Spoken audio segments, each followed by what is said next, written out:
Hi everyone, good morning. Let me introduce myself. My name is Mithilesh and you can call me GS Helper.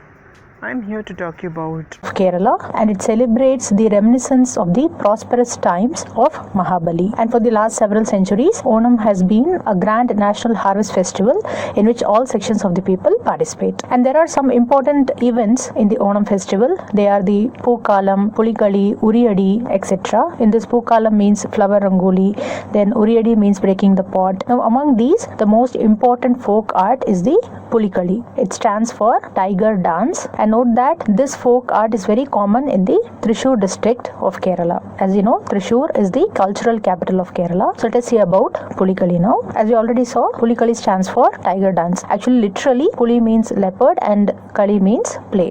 So this Pulikali is a dance form based on the human recreation of the movement of tigers to a particular rhythm. We know that Onam is a 10-day festival between the Attam and Thiruvonam days, and according to some sources, Pulikali is mainly celebrated on the fourth day of the festival. So in this folk art, the artists paint their bodies like tigers, that is, they paint their bodies with stripes of yellow, red and black. Then they dance to the rhythm of traditional percussion instruments such as Tagil, Udukku and Chenda. This is the Tagil, Udukku and Chenda. And during this festival, human tigers appear in various unique hues and masks along with the locals and visitors. Now the main theme of this folk art is tiger hunting, where the participants play the role of tiger and also the hunter. Now these leopard faces are drawn on bellies of the artists, and note that this makeup is applied using oil paints and it is said to be extremely hard to remove. So every year this folk art used to draw people from around the world. Another important fact to be noted is that Pulikali was mainly performed by men, but the festival has made headlines in the last few years when women also started participating in it. But still the group comprises of